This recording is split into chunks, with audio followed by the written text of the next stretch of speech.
Alice nel Paese delle Meraviglie. Capitolo 1. Il coniglio bianco e la tana misteriosa. Quel giorno mi annoiavo moltissimo. Ero seduta sull'erba, vicino alla mia sorella maggiore, che leggeva un libro senza figure né dialoghi. Che noia questo libro, pensavo. Guardavo il cielo, le nuvole, le formiche, quando all'improvviso ho visto qualcosa di strano. Un coniglio bianco passava correndo vicino a me. Ma non era un coniglio normale. Aveva un panciotto elegante e tirava fuori un orologio da tasca. «Oh no, è tardi», diceva tutto agitato. Io l'ho guardato sorpresa. Un coniglio con un orologio. E che parla. Non avevo mai visto niente del genere.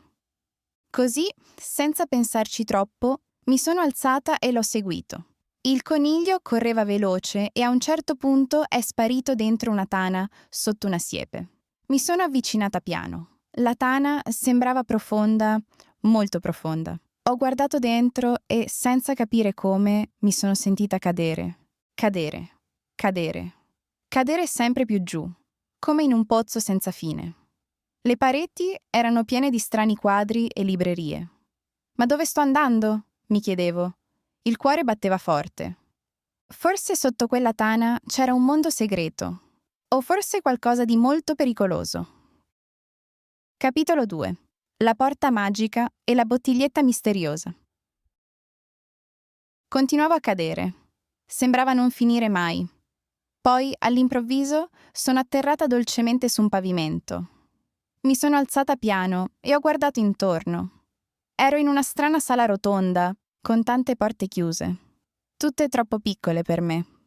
Come faccio a uscire di qui? Ho pensato. Su un tavolino di vetro ho trovato una chiave d'oro.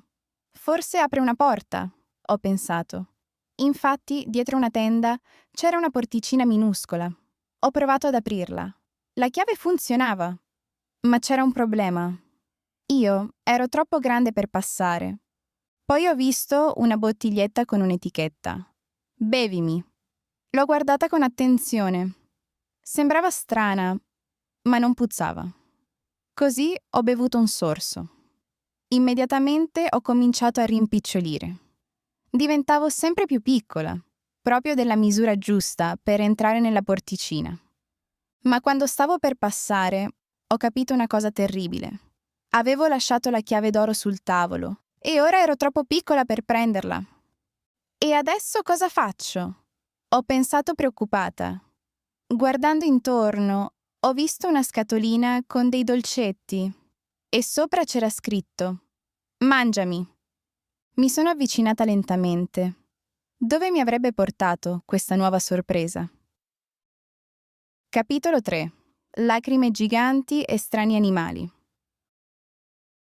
Ho preso uno di quei dolcetti con la scritta «Mangiami» e l'ho assaggiato. Subito ho cominciato a crescere.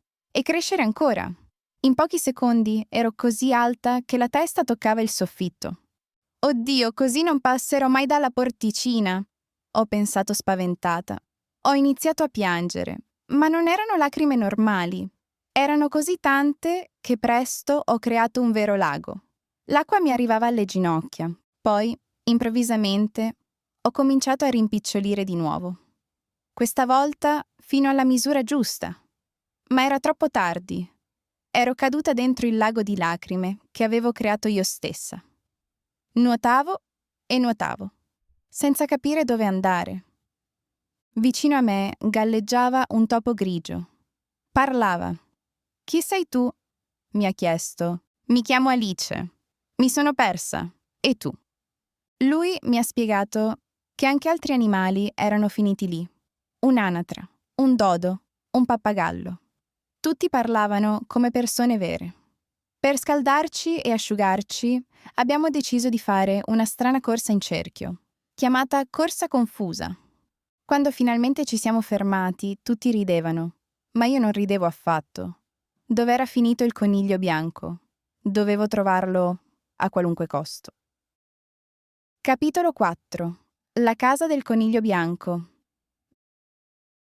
Mentre cercavo una via d'uscita da quel lago, ho sentito una voce conosciuta. Era il coniglio bianco! Camminava nervoso e diceva: «Oh, povero me, dove ho messo i guanti? La duchessa si arrabbierà». Quando mi ha vista, mi ha gridato: «Corri a casa mia e portami i guanti». Prima che potessi rispondere, era già sparito. Non sapevo bene perché, ma ho deciso di obbedire. Forse così avrei trovato un modo per tornare a casa. La sua casa era vicina. Era piccola e carina, con una porta bassa. Sono entrata e ho trovato i guanti su un tavolo. Ma accanto c'era anche una bottiglietta senza etichetta. Non ho resistito. Ho bevuto un sorso. Subito ho cominciato a crescere di nuovo. Crescevo così tanto che le braccia uscivano dalle finestre e i piedi spingevano contro la porta. Ero prigioniera dentro la casa. Fuori sentivo le voci degli animali.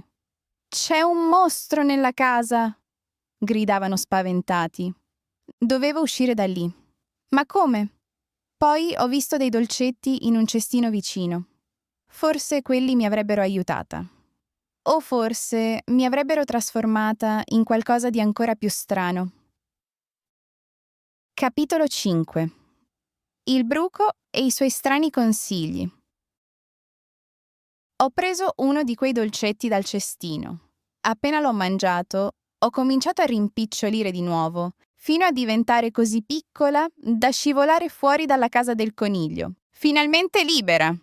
Camminando nel prato alto come una giungla, ho incontrato un bruco blu seduto su un grande fungo. Fumava un lungo narghilè e mi guardava con aria curiosa. «Chi sei tu?» mi ha chiesto con voce lenta. Domanda strana.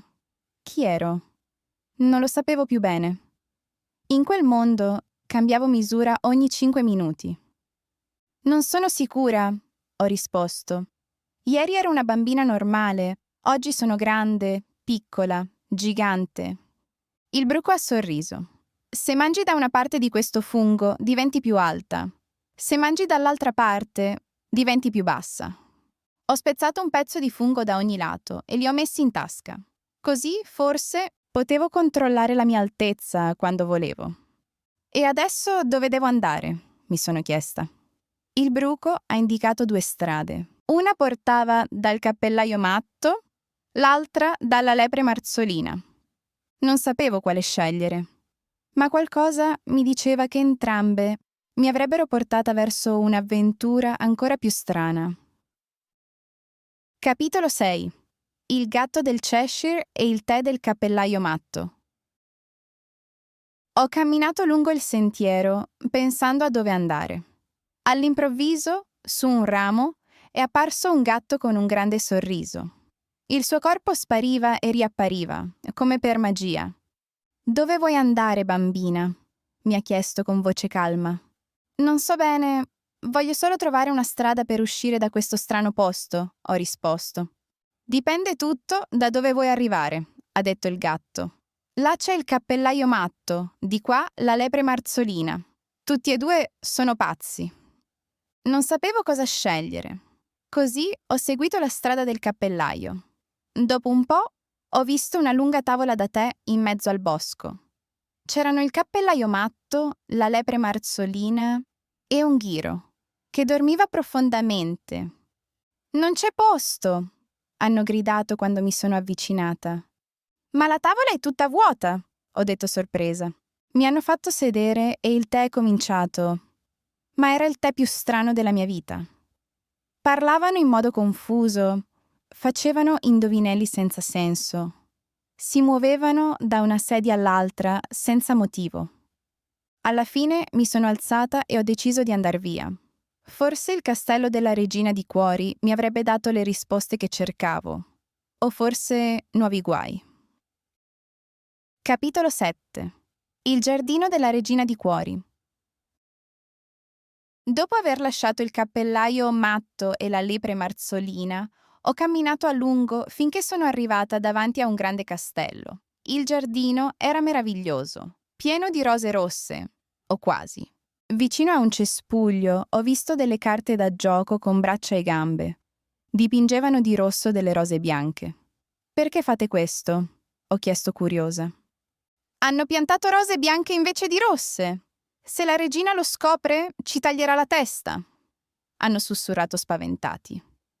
In quel momento, la regina di cuori è arrivata con il re e un lungo corteo di carte. La regina mi ha guardata e ha gridato: «Chi è questa bambina? Tagliatele la testa?» «Maestà, io sono Alice, non ho fatto niente», ho risposto con coraggio. La regina mi ha fissata ancora un po', poi ha cambiato idea. «Vieni con noi, è ora di giocare a croquet». Il campo era strano, i ricci facevano da palline e i fenicotteri da mazze.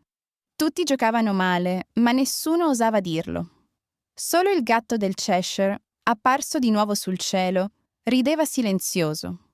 Ma presto il silenzio finì. Arrivava il processo. E io ero l'imputata. Capitolo 8. Il processo e il risveglio. Mi hanno portata in tribunale. Tutte le carte da gioco erano lì, in fila, con facce serie. La regina di cuori gridava: «Processiamo questa bambina! Ha rubato le crostate della duchessa!» «Non è vero», ho detto. «Io non ho rubato niente!»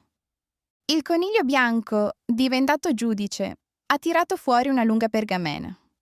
Leggeva nomi strani, prove inutili, parole senza senso.